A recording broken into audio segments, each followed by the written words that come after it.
So when you go to do this lab, you've already gotten your field data from your GPS, and you've opened Basecamp and exported it, sent yourself an email with that GPX file. So that GPX file, that can be loaded in onto any GPS, and it can also be loaded into any program that works with a GPS. So that's what it stands for, GPX, GPS exchange format. Okay. So for this lab, I want you to make 6 different maps. And the first one, it's a local field investigation map. So this one's going to look pretty much exactly the same as my map. Feel free to change the colors and the different symbols. For myself, I've used something that looks a little bit more professional that I would send to a colleague or to my project manager. And so that doesn't look silly. But for you guys, I would like you to just play around with the program and get to know it. I'm fine with you guys using any symbol that you like and any colors that you want. Free range. But your map should have all of the same components as mine. So here we have Canadore labeled, Nipissing University, the pond. All my surface water sites are labeled, and they have a different symbol than the monitoring well sites and the parking lot and the drainage ditch. So your map should have all of these components. Now you're thinking, if you open Basecamp, Basecamp, the map that's on here just in general, is a very simple map. It lists the names of places and a few different symbols like airports. For you, you want to make sure you have this imagery for your background. So how do you do that? The first thing that you want to do is make sure that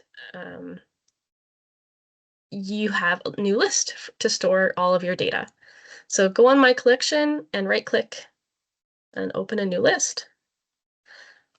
So I highly suggest using that site investigation list that we made, if you made it in the first class, and if not, then just create a site investigation or a lab 3 list. Okay.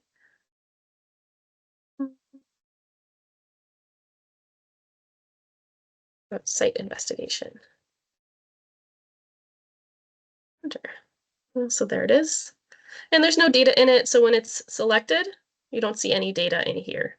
Okay. Also want to make sure that your map is in the correct unit. So the first time you download Basecamp, it's going to be set up for the United States, and it's not going to be in the metric system. So we want to go to Edit, Options, and then under Measurement, change Measurement System to Metric, the Position Grid to UTM, and the Datum to NADD E3. Once that's done, you can close that, and then you can import the Canadore KMZ. So that you're going to find on iLearn, and it's just underneath the data tab. So all the data that you're going to need for this lab is listed under the data tab on iLearn. So if you go to lab 3 and then data. Okay, so you're going to download the KMZ file, and you're also going to download the pour points and watersheds. Take note of where that's being stored on your computer. It's probably under downloads, but if you've saved somewhere else in the past, then it might be somewhere different. So once it's downloaded to your computer, go back to Basecamp. Make sure that site investigation is selected. It's going to look blue. So right now, if I go on Tomogamy, that's selected. Site investigation is selected now. Then File and Import. Okay. So here's my Canadore KMZ, the one I just downloaded from iLearn. Select it and click Open. So now it's under your site investigation map. So this map, it's on Basecamp now. You could add this to your GPS and like physically onto your GPS by going to Windows Explorer and then storing it under what's called custom maps. And that way you would have imagery on your GPS. But in Basecamp, it doesn't actually send it to your GPS when you send all the information. It just makes it a little bit clearer for us to see what's going on in your maps by having this imagery layer. So once that's done, you'll go to where you received your data from. I mean, it was on the 3rd of October. I'm just going to select all my data by clicking inside of this area and then saying Control A. So it's selecting all my data, and then Control C on my keyboard, and then going into my site investigation folder and pressing Control V on my keyboard. So now all of my data is in the site investigation list. Once you're here, you want to clean up your data. So all the surface water sites should have a different symbol. All the monitoring well sites should have a different symbol. The drainage ditch, different symbol, and the parking lot. So to do that, anytime you want to make an edit to a waypoint, make sure you have this hand tool turned on, and then just select that waypoint, and you see the title kind of pops up in bold. And you want to click on it, the one that's underlined. So you click on the underlined part, and here's where you can update the name of it. You can update the coordinates, and you can change the symbol. So you can choose any of these symbols. This all gets updated on the fly, so you don't have to click save anywhere. So if you update the coordinates, they're updated. You make sure you have the 17T. You can just close this, and your waypoint has then moved to the new coordinate that you gave it. So I'm going to change the parking lot symbol to something different. I'm going to go to parking.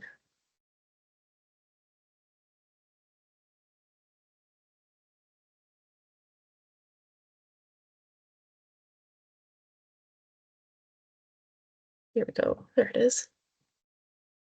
And I'm just going to call it P1 for parking lot 1.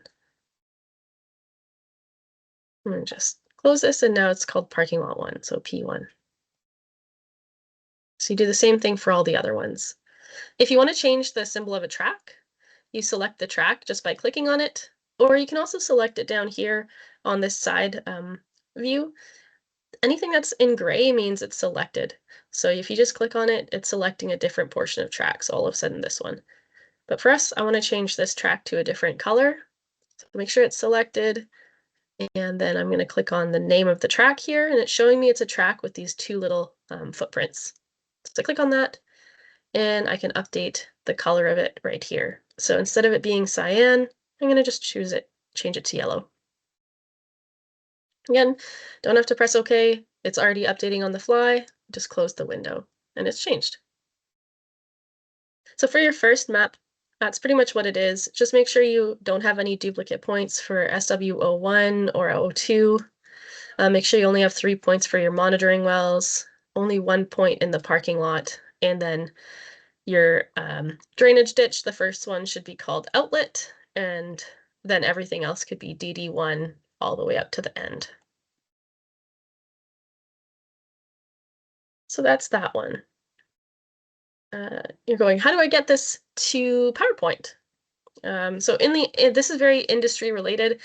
For me, typically I make a README file, and I just copy and paste information from the programs that I'm using, whether it's ArcMap or Basecamp or really any other program. It's a great way of getting information quickly to other people in your office and then having a record of what you've done. So I'm going to just either print screen using the button on my keyboard and then opening Paint and selecting what I want, or I highly recommend learning how to use the snipping tool. I use this almost every day, multiple times a day. So you just type in snipping here or snip into your search bar, and then the snipping tool will pop up. Select New, and you can choose what you want to snip of. Highlight that, and then you can edit this. You can either use the pen feature or the highlight feature. Yeah, but you don't need to do that. These are just extras. And then you go up to the top, say edit, and then copy. Okay. And go back to PowerPoint. And you just paste that into PowerPoint. Okay. Update your title so that it's called local field investigation map. So a local map is a zoomed in map of just a specific area, a very close area that you're working with. So we'd have that there. And then you create your legend just by turning this into a text box.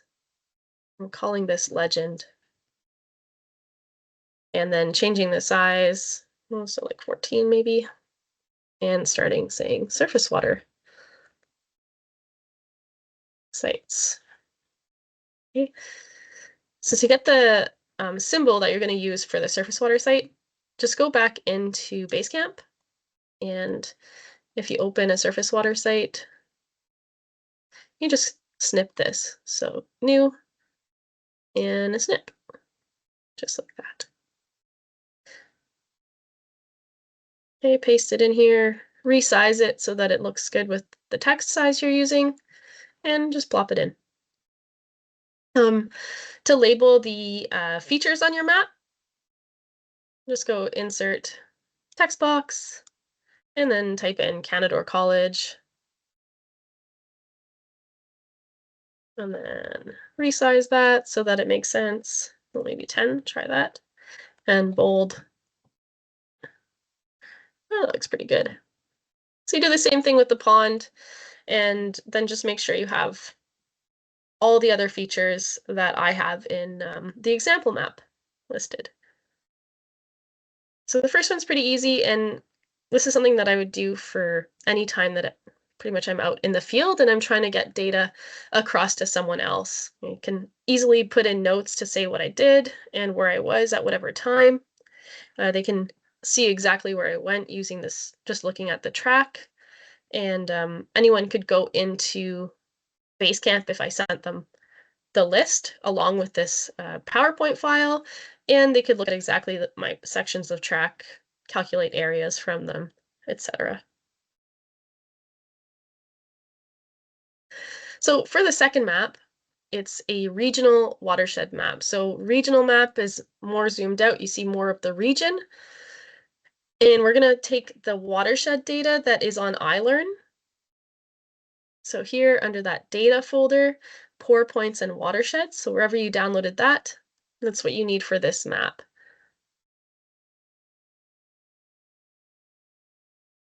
So you also need to show the area of one of the watersheds. And I'd like a notes section to describe any acronyms along with the area of the watershed. So for this one, I'm saying, please add SWO1, SWO4, and SWO5, along with the pour points associated with those features. So in Basecamp, I just suggest making new maps. So if you see here, I have lab 3, and this is where I edited all my data, all my symbols, and I made them kind of nice and pretty. And then every time I made a new map, I just called it a different map. So it's a new list. So let's say I do map 2. So new list is going to be map 2. And it's the regional watershed map. And I'm just going to call it test here. So you can copy your data from your site investigation folder. You've changed all the symbols, everything looks nice and pretty. You just copy that, Control A and Control C, and then put it into your new map. So map 2.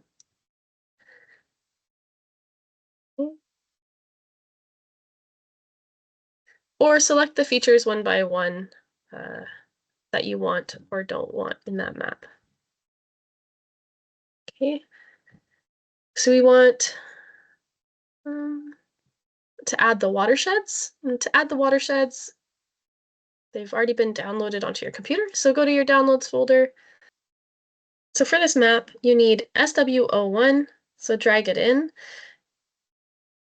As soon as you see underneath your arrow, all of a sudden it changes to a plus. So here, oh, it's saying you can't drop it there, but all of a sudden it changes to a plus. That means you can drag it into that list. So drag them in individually because it says SWO1 here, but in Basecamp, it actually doesn't show that. So these are all tracks that you received from your GPS. This is something you received from GPS, and these tracks 002 and 003 is something I also received from my GPS, or that I created and I had already on my GPS specifically. You guys probably don't have that. But this one here, 56275, that's SWO1.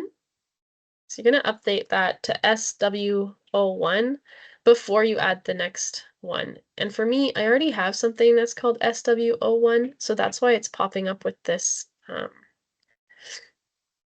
this error.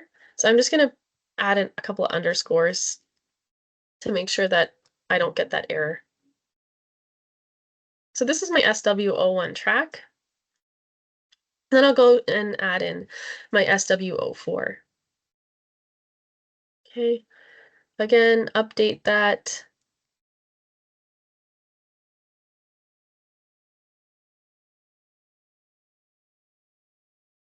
There we go. Right off the bat, so I can click on the track itself if I want to, and I just need the name to pop up. Oh, there it is.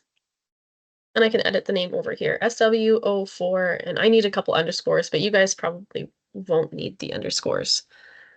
And change the color, green, and then close it. Okay, so SWO4 is green. You do the same thing with the other watersheds that are on that map. Okay. So to get the area of one of the watersheds, you go back to Basecamp, you click on the track. So right now this is SW4 that's selected.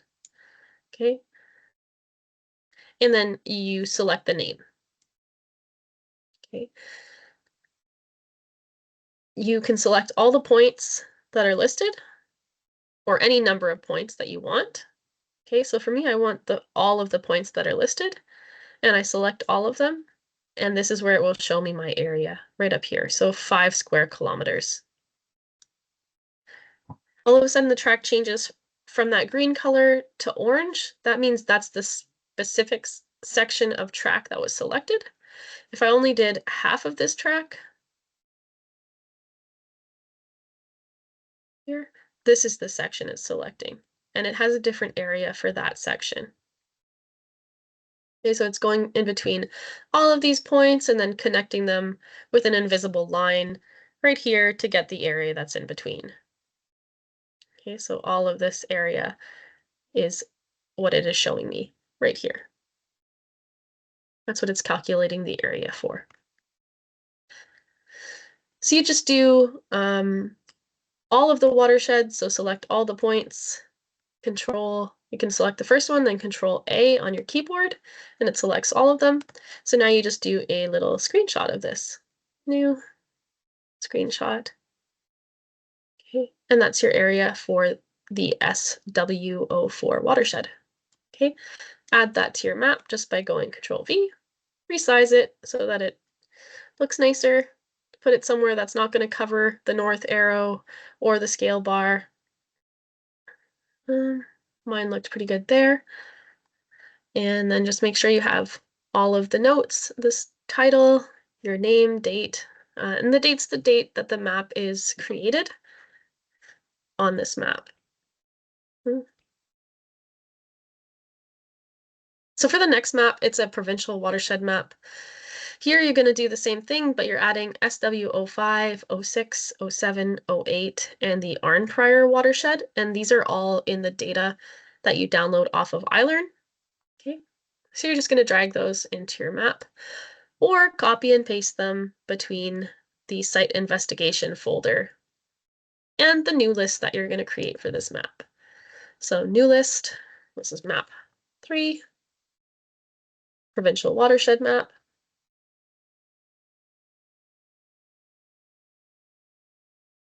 So I can just go between my last map and say I really like how I had this stuff symbolized, all the colors I already had for them. Just click on it, whichever one that you like. So if you like this one, Okay, so that's the one I have selected. So Control copy on my keyboard, and then Control paste in my new list. And then it keeps the colors and everything I had from the last map. So you add in all of the watersheds that I've listed on the example map. And then you're going to create your own watershed using OIT. OIT stands for Ontario Watershed Information Tool. And there's some documentation on iLearn for how to create a watershed. It also gives you the link to the website, because the OIT tool is an online GIS tool. When I go here, guys. So instead of data, you want to go to Basecamp and OIT help. It explains what a watershed is here, so watch this video. And right here is the link to OIT. Okay, when you get to this page, read through what the tool is and how to use the tool. It's going to show you exactly how to create a watershed, okay, and how to export the data. Okay. I'm just going to go through it really quickly, but just know that you have that information available to you. So I'm going to zoom into an area that I'm pretty familiar with, and that's Temiskaming Shores and Cobalt. So in Cobalt, old historic mining town, lots of mine features. For us, it's really important to know where water is coming from and where it's the area that is flowing through this point. So what water, where does that water come from, and like how does it get to this point? What's it going through? So watershed tools are a great way of visualizing that. So this is using this GIS tool is analyzing what's called a digital elevation model, and that's how it's able to determine the water that goes through this point and where it originally comes from. So on OIT, you go to Watershed Tool and then Create Watershed. This is Crosswise Lake, so I'm going to update the name to be Crosswise Lake Watershed. Okay. And then if I zoom in really close, all of a sudden these blue lines pop up and they show any streams or water flow through an area and the direction of flow. Okay, so this little stream is going this way and flowing into Crosswise Lake here. Crosswise Lake is flowing from the south side to the north. Okay. So once you're zoomed in enough and you see those blue lines pop up, all of a sudden Create from Map Point appears. So that's what you're going to do. You're going to click Create from Map Point, and then just click on the blue line. Make sure you're clicking on the blue line. If you click off the blue line, it's not able to do the calculation. So click on the blue line, and then it starts to run. This tool can take a fairly long time, so I've already done it for you. And this is what the Crosswise Lake watershed looks like. So this point here on my map, which is my pour point, water from all of this area here eventually, and this area eventually flows through this point. So you want to download that so you can add it on your map. And guys, do one that you're interested in. Don't do the Crosswise Lake one. This is a provincial map that you're making this for. So if you're interested in Thunder Bay, Kenora, Sault Ste. Marie, or wherever you're from, even up in the north, choose one of those points. Do something different. Okay, so to export this, just go to Export. Okay. You don't need the SHP, but you do want the watershed area geometry, so the KMZ file. So that's the only one you need. And then just say download package. It's going to take a little bit, but then you're going to have it in your downloads. So you're going to add that to your map. And you're going to also add the direction of flow arrows for where water is flowing through all of these watersheds and, oops, any of the water around it. Okay, so this watershed flows this way, comes down, comes down, comes down, comes down. For your map, if you create your watershed somewhere completely different, just do the direction of flow arrow through the watershed you created. Don't worry about going down all of these lakes here. Okay. Also add your notes, name, date, and title.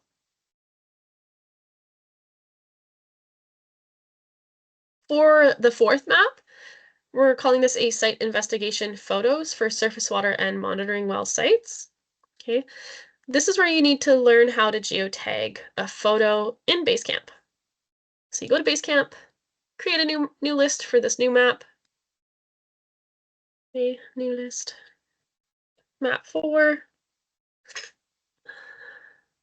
I just called it surface water photos as a short name for Basecamp. Right, I do need to add some underscores.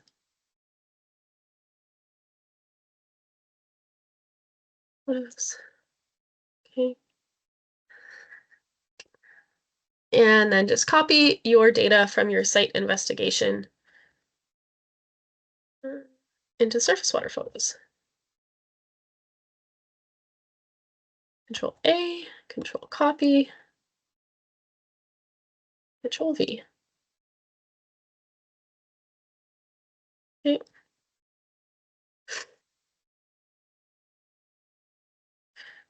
So you want to make sure that for this map, you put your surface water photos into their own folder. Okay, so before you start geotagging photos, put all of your surface water photos in one folder somewhere on your computer.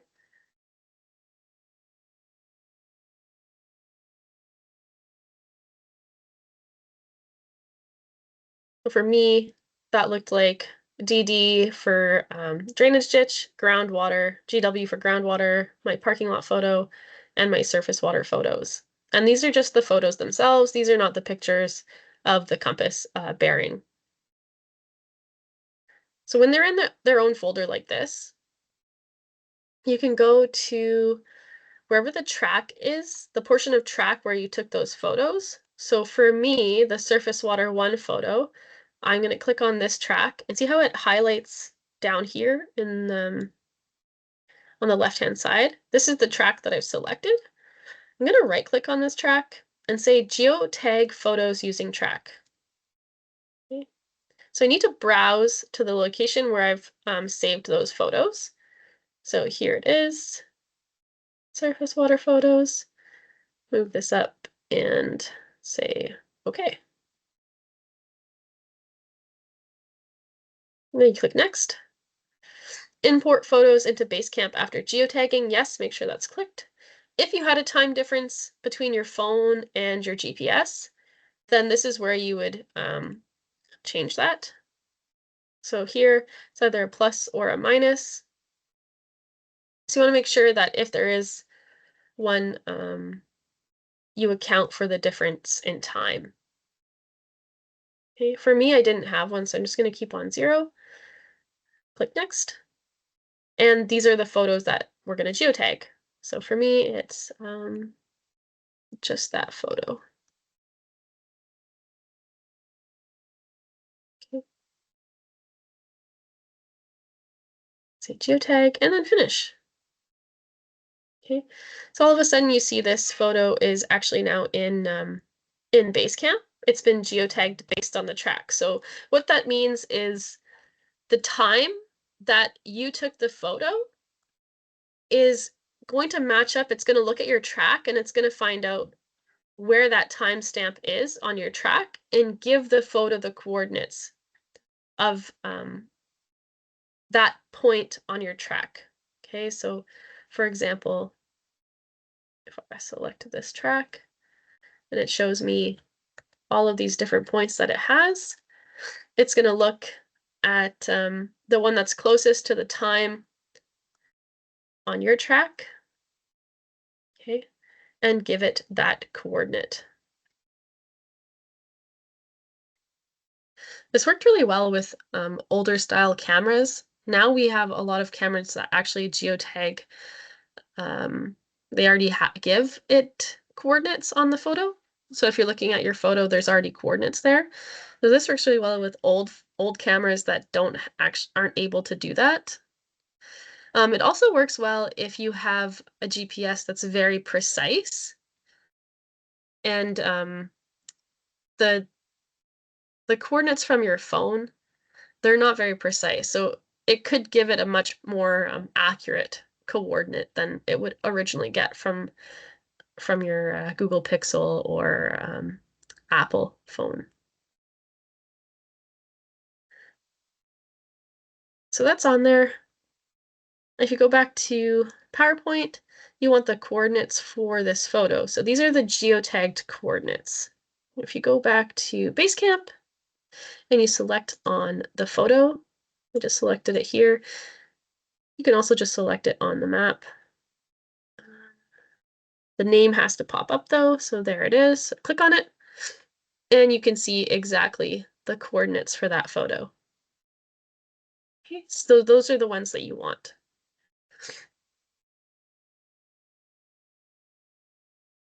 So I just did a little screenshot of this photo like this. Okay, and then I went on to the map and pasted that in, resized it so it all looked really nice. Make sure that yours looks really nice and professional. As much as the symbols are good to be any symbol, make sure it still looks nice, that your map, it's easy to read your map and it has a good flow to it, that things aren't overlapping. Once you have that, just add text on top of it. So insert and then text box and write in your coordinates so you can copy paste them. Here, copy paste your coordinates, paste them into the text box. Change the color to white so it's a little bit easier to see. And then label your easting, label your northing, and add the true bearing. So not the magnetic bearing, the true bearing for the direction that you took this picture. So be like, this one's pretty much close to the north. You're going to determine that by looking at your magnetic bearing and then applying the declination for the North Bay area. So go online, find the declination for North Bay, and apply that to your magnetic bearing. So this is where it would go. So something XX degrees, and then XX minutes. Okay, resize that so it looks nicer, and you're good to go. So when you're showing your track, make sure you show those geotagged photos on your track for all of your surface water sites. Include the symbols for the surface water sites and the monitoring wells, and also show the geotagged photo for the monitoring wells. Okay, make sure you have all the other things that I have listed in this map. For map 5, I'd like you to create your own track based on the points, the waypoints that you took for the drainage ditch. Here we go to here. Okay, we're going to pretend that this is our map number 5.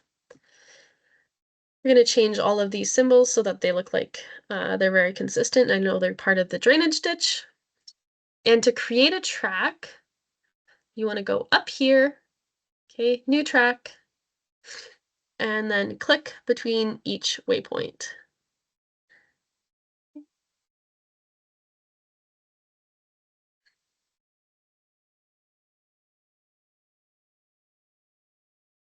and then just escape to finish.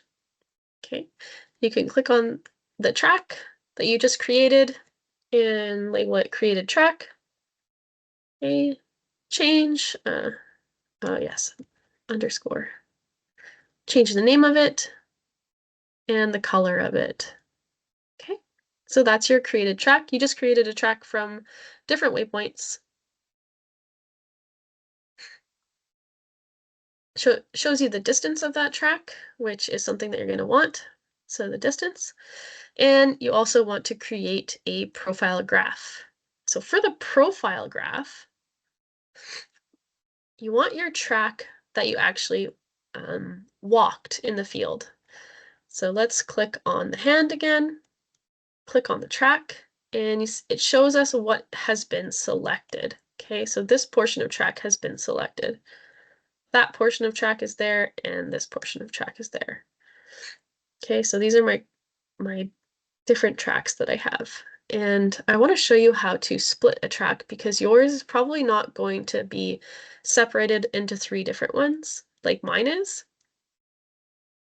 You're going to want to split yours at this point, and you're going to want to split yours at this point up here. Okay, so to split a track, you want to go over the track, okay, and then click on that track where you want to split. All of a sudden you see this orange circle that appears. Once that appears, you can right click and then say split track here. Okay, so it's now split that track at that point. So you have 2 different sections of track now. Okay.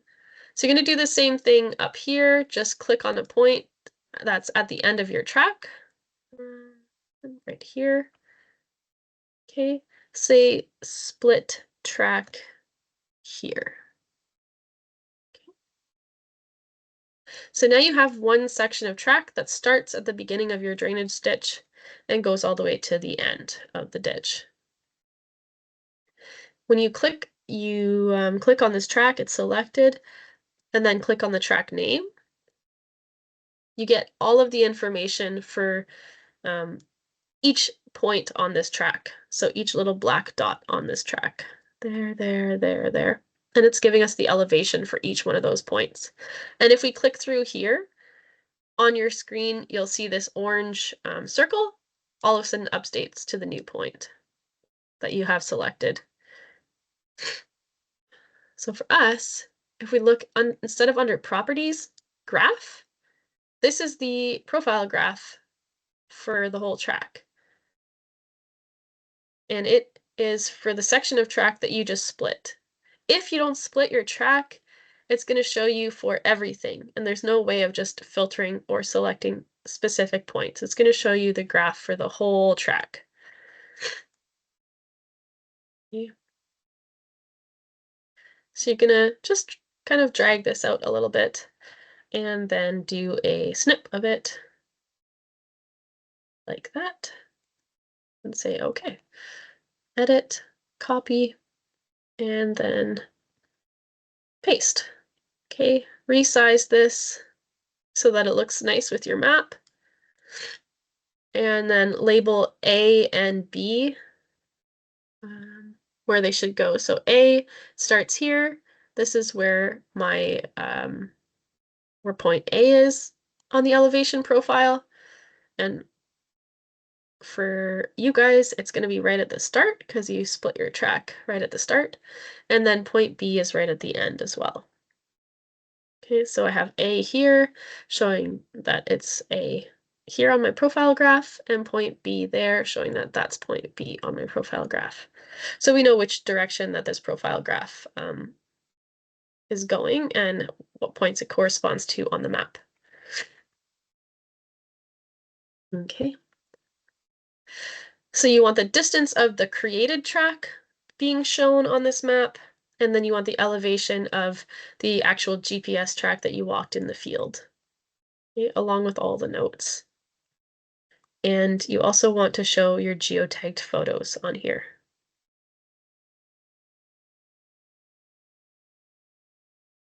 So again, make sure you have everything that I'm showing on my map on your map. For the sixth map, we're doing the parking lot investigation.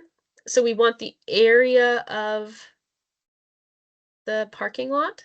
So you want to go to your section of track and only select the points that are going to show the area of the actual parking lot. Okay.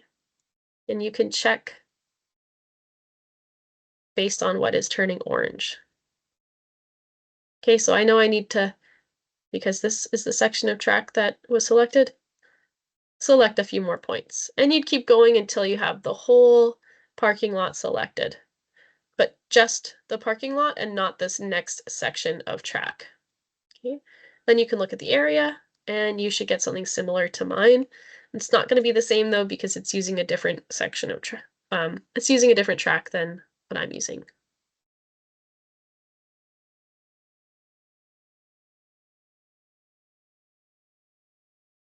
Make sure you have all the notes that I have listed, that you have your surface water site, and show which portion of track you selected.